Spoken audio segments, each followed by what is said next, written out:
When the countdown reaches 10 seconds, nobody gets a second chance. The warning echoed through the reinforced concrete training facility as a piercing alarm filled the room. Red emergency lights flashed across steel walls. Digital displays counted down with relentless precision. 2 o'clock, every soldier inside the simulation chamber immediately stopped what they were doing. Commander Daniel Brooks stepped forward, eyes fixed on the large countdown clock mounted above the mock command console. "This isn't part of today's exercise." Nobody questioned him. The tone in his voice made it clear enough. Something inside the electronic warfare simulator had failed. The automated emergency protocol had already activated. A computerized voice repeated through overhead speakers. "Critical systems failure detected. Emergency shutdown required. Failure to stabilize system before countdown expires will result in total simulation loss." The timer dropped again. 1:47, technicians rushed toward the main console. Hands flew across keyboards. Diagnostic screens filled with warning symbols. Nothing responded. One technician shook his head. "The control bus is locked." Another tried bypassing the system. No response. Daniel Brooks felt the pressure rising. This wasn't a battlefield. Nobody's life was actually in danger. But the simulator represented months of classified research and millions of dollars worth of military technology. If the emergency sequence reached zero, every training module inside the network would automatically erase itself. Everything would be lost. "Override it," Brooks ordered. "We're trying, sir." The countdown continued. 1:28, several engineers crowded around the console, each offering different solutions. None worked. The room grew louder. People began talking over one another. Someone suggested disconnecting external power. Another warned it would permanently corrupt the operating system. Every second disappeared beneath uncertainty. Near the back of the room, one person remained silent. Specialist Olivia Bennett stood beside a storage cabinet holding a portable diagnostic kit. Unlike the others, she wasn't looking at the flashing warning messages. She was listening. Listening to the steady clicking coming from inside the equipment rack beneath the console. Click. Pause. Click. Pause. A relay. Her eyes slowly moved toward the ventilation grill beneath the control cabinet. Then toward the backup power indicator. Something didn't match. Commander Brooks noticed her watching instead of helping. "Specialist." Olivia looked up. "Yes, sir. If you've got an idea, now would be the time." She glanced once more toward the control cabinet. Then calmly picked up the diagnostic case. "I need access." Brooks frowned. "You?" She nodded. The commander hesitated. Olivia Bennett had transferred into the technical support section less than 6 months earlier. She repaired communications equipment. Maintained diagnostic hardware. Organized inventory. He couldn't remember seeing her lead a single emergency operation. One of the senior technicians leaned toward Brooks. "Sir. She's never handled a level 4 systems failure." Another added quietly, "We should wait for the engineering response team." Olivia never interrupted them. She simply walked toward the sealed console. The countdown reached 1:02, the alarm became louder. Brooks stepped directly into her path. "This system has to survive." Olivia met his eyes without the slightest sign of panic. "I know. You understand what's at stake?" "Yes." Around them, dozens of soldiers watched in complete silence. The commander searched her face for hesitation. He found none. Only a level of calm that somehow made the rapidly flashing timer seem even more frightening. The digital clock dropped below 1 minute. Olivia slowly extended one hand toward the sealed control panel. Then, in a voice barely louder than the warning siren, she said, Please clear the room around the console. I'm going to stop the countdown. No one noticed that Olivia Bennett never looked at the countdown first. Everyone else did. Every pair of eyes inside the command center remained fixed on the bright red numbers racing toward 0. 054, technicians shouted possible solutions across the room. Someone attempted another software override. Another engineer disconnected an auxiliary control module. Nothing changed. The alarm continued. The timer continued. Commander Daniel Brooks stepped aside just enough to let Olivia reach the sealed control console. You have less than a minute. She nodded once. I only need a few seconds. One of the senior engineers frowned. That's impossible. Olivia didn't argue.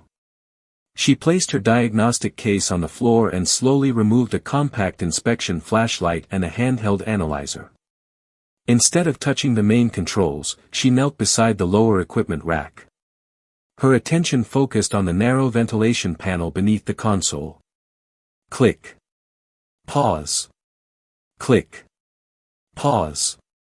The relay continued cycling with perfect consistency. She closed her eyes for a brief moment. Listening.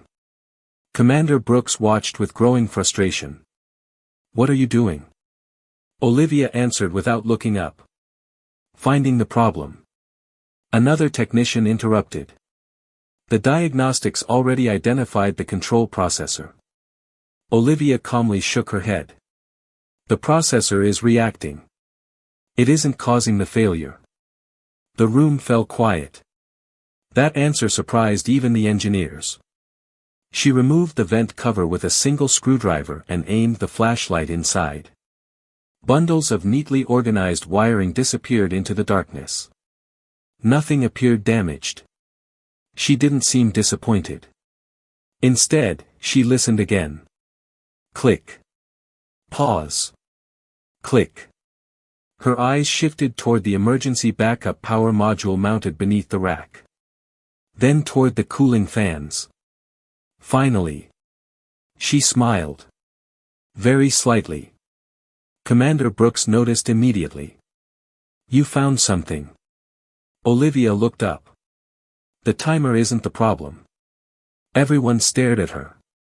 The relay keeps resetting because the backup circuit thinks it's losing voltage. The senior engineer crossed his arms. We already checked the power supply. You checked the output, Olivia replied.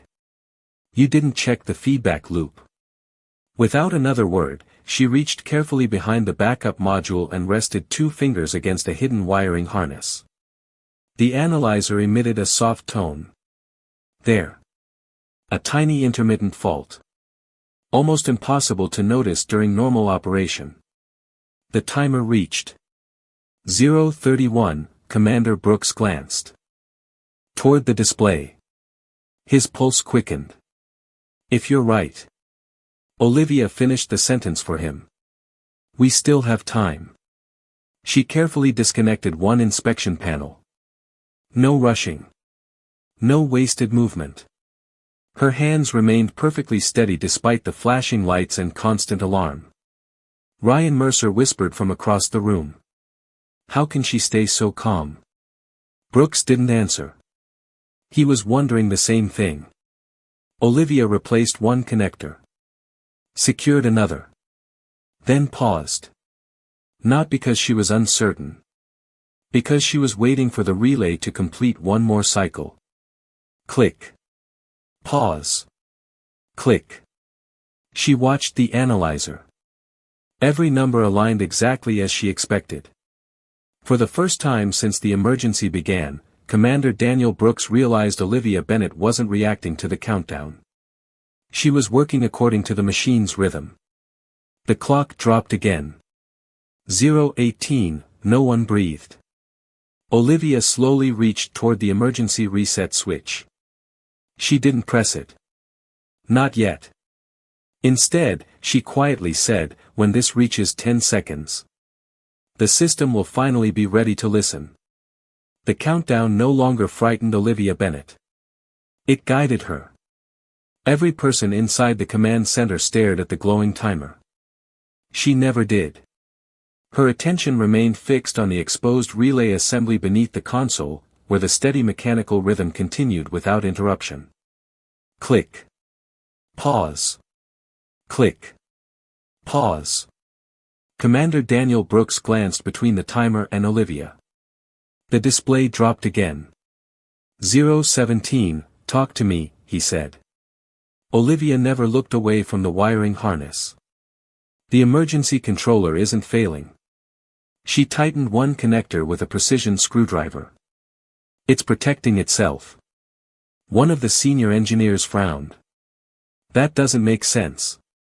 It does, Olivia replied quietly. If the feedback circuit reports unstable voltage, the controller refuses every reset command. The engineer shook his head. We already verified the voltage. You verified the supply.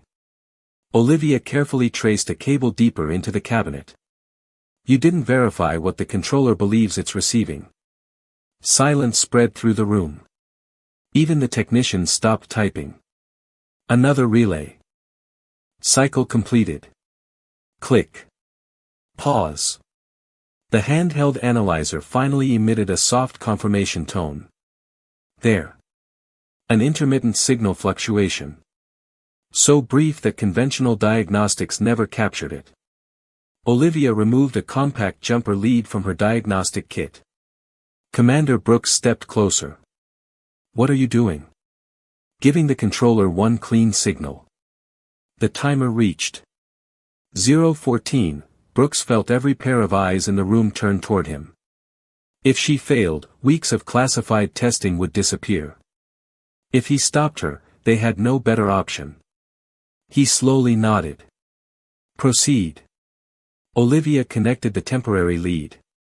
The analyzer stabilized immediately. The warning indicator changed from flashing red to steady amber.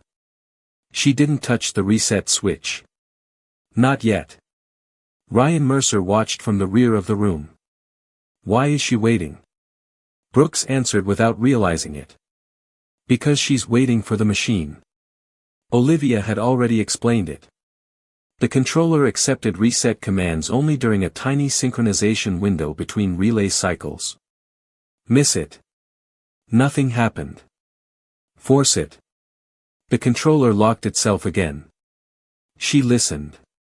Click. Pause. Click. Her breathing slowed until even her shoulders became perfectly still.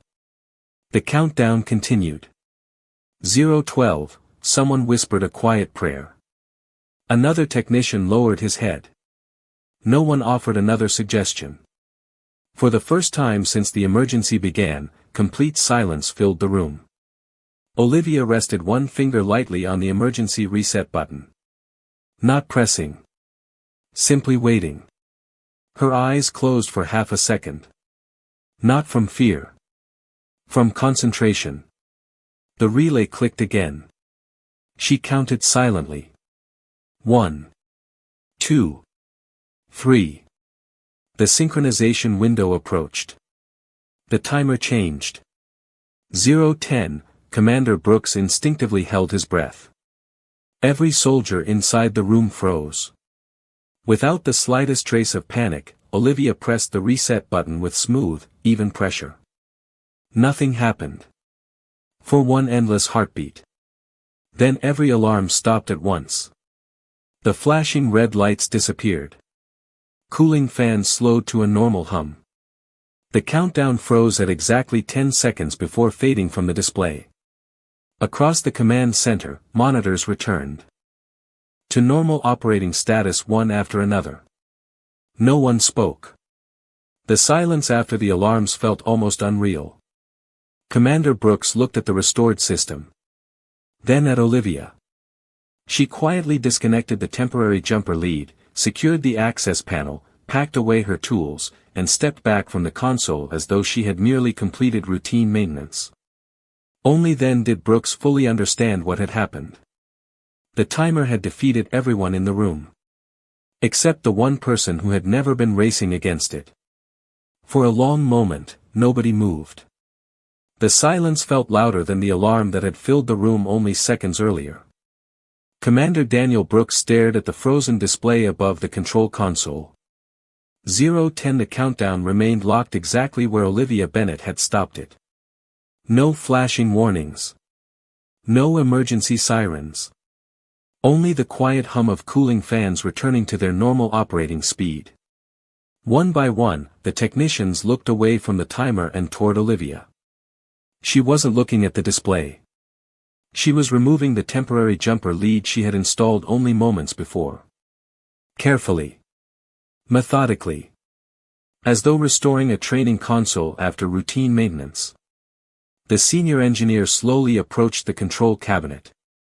His hands shook slightly as he opened the diagnostic panel. He reviewed the system logs. Then checked them again. Finally, he looked up at Commander Brooks. "Sir. The shutdown sequence has been completely cleared. No permanent damage." The commander didn't answer. He was still watching Olivia. She packed her screwdriver, analyzer, and flashlight back into the same diagnostic case she had carried into the room. Nothing about her body language suggested she had just saved one of the military's most sophisticated training systems. Ryan Mercer broke the silence first.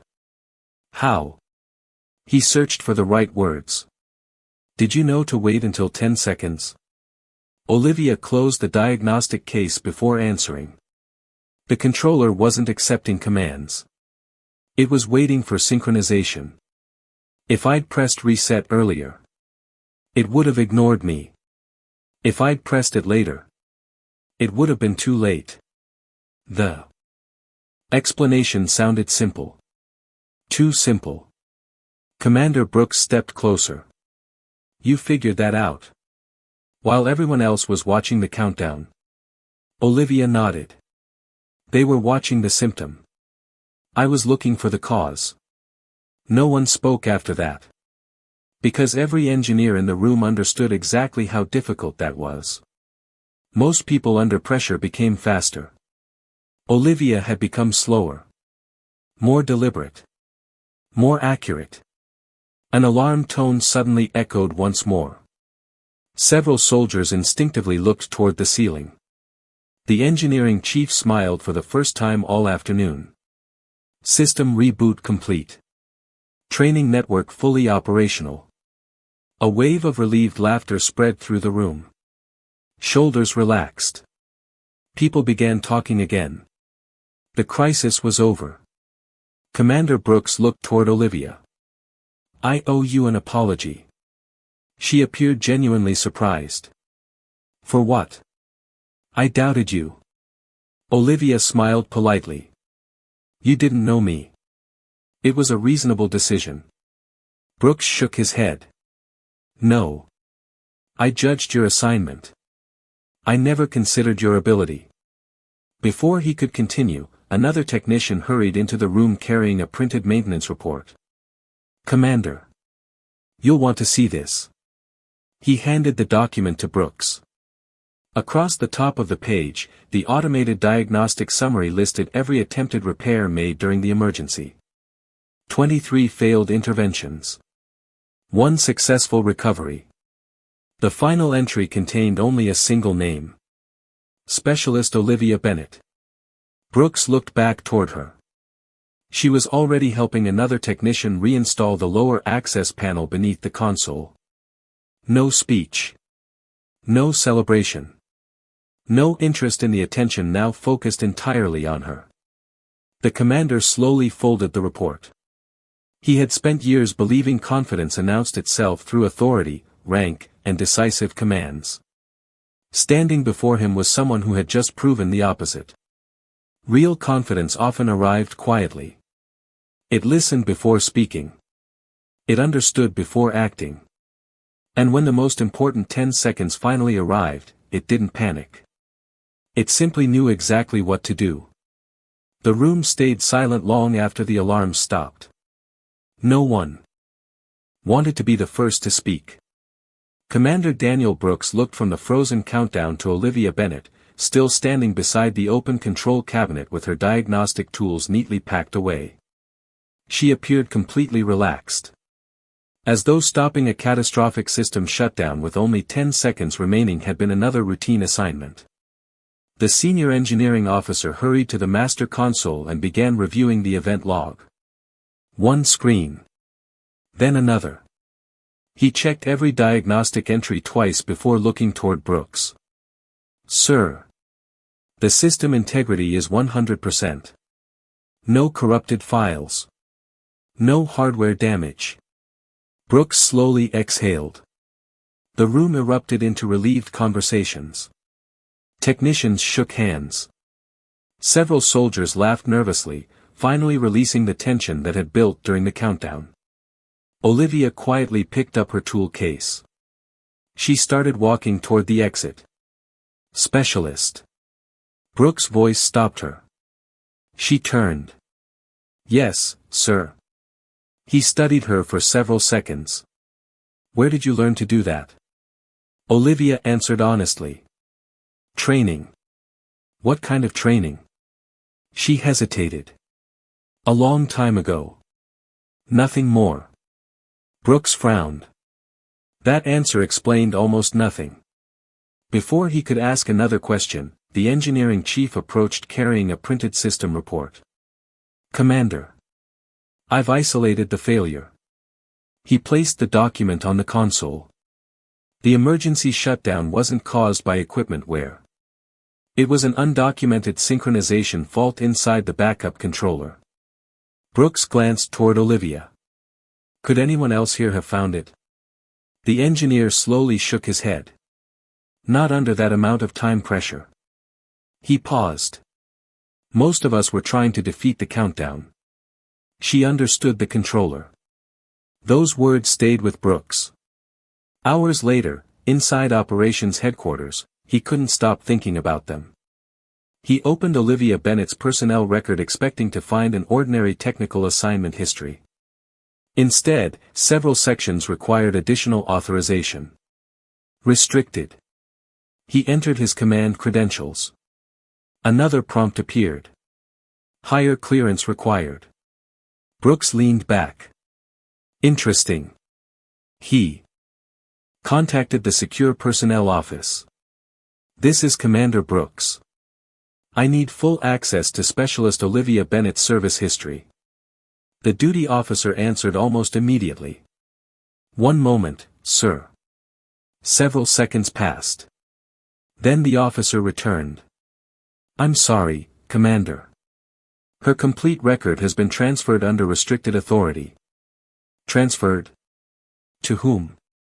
"I don't have permission to disclose that information." The line went silent. Brooks slowly lowered the receiver. A logistics specialist with a restricted personnel file? Nothing about that made sense. Outside his office window, he noticed Olivia crossing the motor pool carrying a heavy toolbox toward a communications vehicle. She had already returned to work. No celebration. No audience. No conversation about what had happened. Just another task waiting to be finished. Ryan Mercer stopped outside Brooks' office. "You wanted the maintenance report?" Brooks nodded absently. Ryan followed his gaze toward Olivia. "I've been thinking. If she could solve that system in 10 seconds. What else can she do?" Brooks didn't answer. Because the same question had been echoing through his own mind ever since the countdown stopped. Somewhere inside a restricted military archive existed the real story of Olivia Bennett. And whatever that story was, it explained why a quiet technical specialist had calmly succeeded where an entire room filled with experienced professionals had failed. Commander Daniel Brooks had doubted her once. He had no intention of making that mistake again. The operations building had returned to normal by the following morning. Soldiers crossed the corridors carrying training folders. Technicians rolled equipment cases toward simulation rooms. The emergency from the previous afternoon had already become another entry in the daily maintenance log. At least for most people. Commander Daniel Brooks hadn't stopped thinking about it. He sat alone inside his office, the restricted personnel request still displayed on his monitor.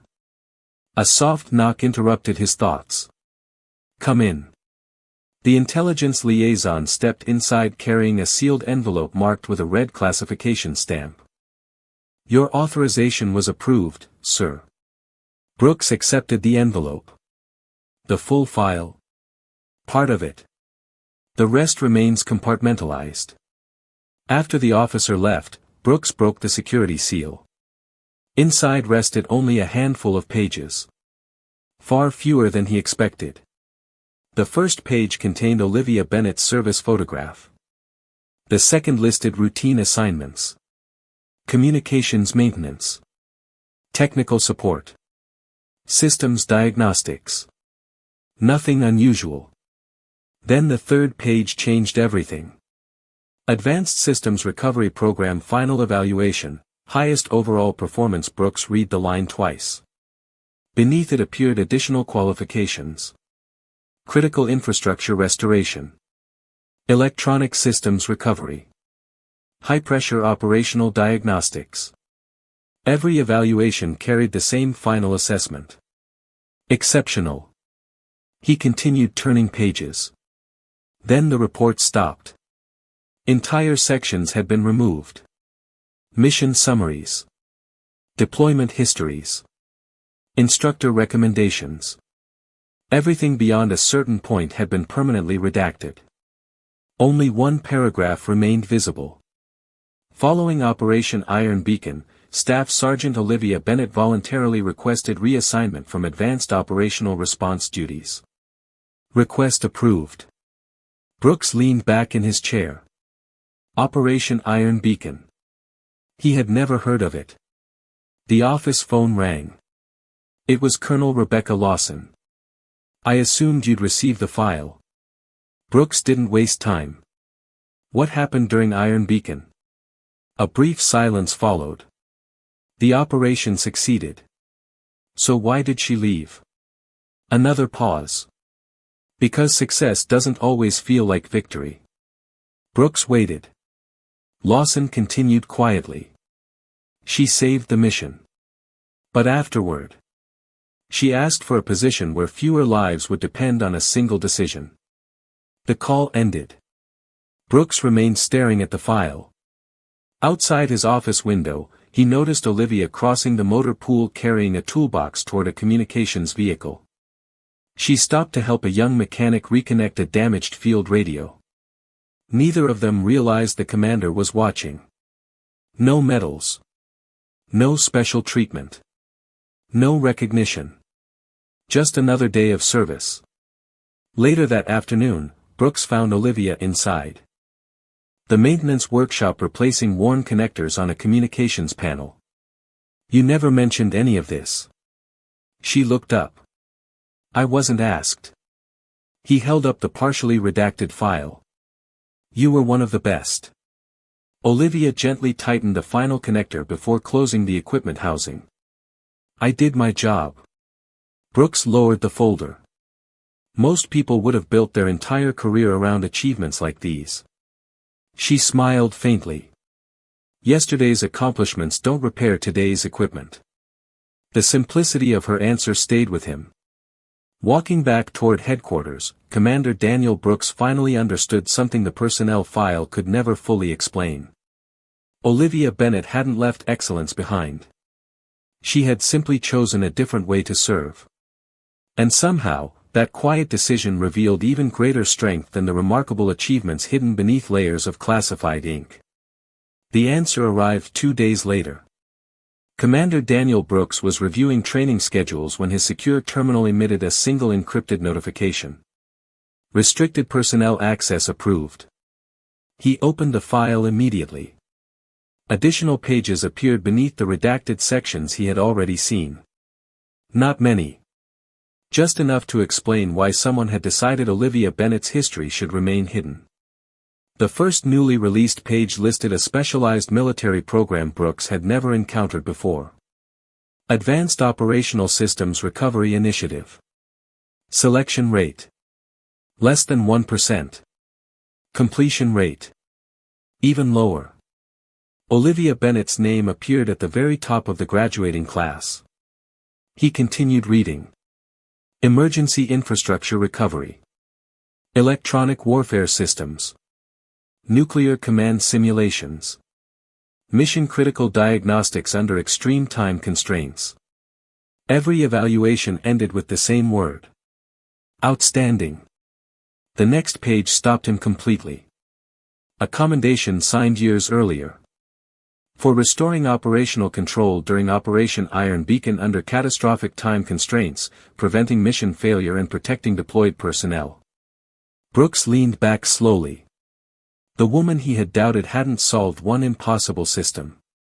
She had spent years solving impossible systems. Then the file changed again. The final section contained only 3 visible lines. Following Operation Iron Beacon. Voluntary reassignment approved. Further details restricted. Nothing else. Whatever had happened afterward remained classified. A soft knock interrupted his thoughts. Colonel Rebecca Lawson entered the office. "I thought you might be reading that." Brooks looked up. She could have been leading entire recovery teams. Lawson nodded. She was. Then why request logistics? The colonel walked toward the window overlooking the motor pool. Outside, Olivia was replacing damaged communication cables inside a maintenance truck. 3 younger technicians worked beside her. She patiently showed each of them how to route the wiring correctly. No one seemed nervous around her. Only comfortable. Lawson finally answered. "Some people spend years proving what they can do. Others eventually decide they'd rather help someone else become capable." Brooks remained silent. Lawson continued. Olivia never walked away from responsibility. She simply changed how she carried it. Later that afternoon, Brooks found Olivia inside the communications workshop calibrating field radios. The room smelled faintly of solder and machine oil. She looked up. "Commander." He held the classified folder in one hand. "I know enough now." Olivia smiled gently. "I suspected you would." Brooks placed the folder on a nearby workbench. "You could have corrected me that first day. You could have told everyone exactly who you were." She adjusted one final frequency dial before answering. "Would that have fixed the system?" He slowly shook his head. "No. Then it wasn't important." Brooks laughed quietly. "You're impossible." "No, sir. I'm just doing my job." She picked up another radio waiting for inspection. The conversation was already over in her mind. Work still remained. Walking back toward headquarters, Brooks realized the personnel file had answered only half of his questions. It explained where Olivia Bennett had learned her extraordinary skills. It explained why she never panicked. It explained why 10 seconds had been enough. But it could never explain the quality he admired most. After accomplishing more than almost anyone around her realized, she still measured success not by recognition, rank, or reputation, but by whether the people beside her could finish their own mission and return home safely. That quiet philosophy revealed more about Olivia Bennett than every classified page combined. A week passed. The emergency became another completed report. Training schedules resumed. Simulation rooms filled with new recruits. The damaged control console operated flawlessly, as though the countdown had never happened. Only Commander Daniel Brooks still thought about those final 10 seconds. He noticed something else now. Every time a complicated communications problem appeared, technicians instinctively walked toward Olivia Bennett before asking anyone else. She never called attention to herself. She simply listened. Asked a few quiet questions. Solved the problem. Then moved on to the next task. One afternoon, Brooks found her outside the communications workshop helping 2 new specialists troubleshoot a portable field terminal. She never touched the equipment at first. Instead, she watched the younger soldiers work through the problem themselves. Only when they became completely stuck did she kneel beside them. What changed right before the error appeared? She asked. One of them thought for a moment. We replaced the battery. Olivia smiled. So the problem probably isn't where you're looking. The younger technician checked the battery contacts. A bent connector immediately became visible. Problem solved. Neither soldier realized Olivia had taught them something far more valuable than a repair procedure. She had taught them how to think. Commander Brooks watched from across the room. He finally understood why Colonel Lawson said Olivia had simply chosen another way to serve. She wasn't hiding her experience. She was using it differently. Later that evening, Brooks found her organizing spare diagnostic equipment. You could train entire response teams. Olivia placed another toolkit onto the storage shelf. I already do. He looked around the nearly empty workshop. There are only 2 technicians here. She smiled. There are 2 today. There'll be different ones tomorrow. Brooks laughed softly. You really don't care if anyone knows what you've accomplished. Olivia gently closed the storage cabinet. Knowing my history won't help them solve their next problem. Learning to stay calm might. Her answer stayed with him. Several days later, another systems malfunction interrupted a training exercise. Nothing dangerous. Just an unexpected communications failure. Before Brooks could issue any orders, he noticed something remarkable. The younger technicians didn't panic. They stopped. Observed. Listened. Exactly as Olivia had taught them. Within minutes, they restored the system themselves. Olivia never touched a single tool. She simply watched from the back of the room with quiet satisfaction. Ryan Mercer leaned toward Brooks. They're starting to think like her. Brooks nodded slowly. That's the real achievement. Not the countdown. Not the classified file. Not even the remarkable record hidden beneath layers of restricted documentation. The greatest accomplishment Olivia Bennett had ever earned wasn't solving impossible problems. It was teaching other people not to fear them. As the training day ended, soldiers left the building carrying tool cases, notebooks, and new confidence. Olivia remained behind, quietly returning equipment to its proper place before switching off the workshop lights. Commander Brooks waited outside. You know, he said, I spent years believing leadership meant always having the answer. Olivia locked the workshop door. Sometimes leadership means helping someone else find it. Together they walked across the quiet parade ground as the evening sun disappeared behind the distant hills. No ceremony marked the moment. No medals changed hands. No speeches were given. Yet Commander Daniel Brooks realized he had witnessed something rarer than extraordinary technical skill. He had witnessed genuine humility. The kind that never asks to be admired. The kind that quietly changes everyone around it.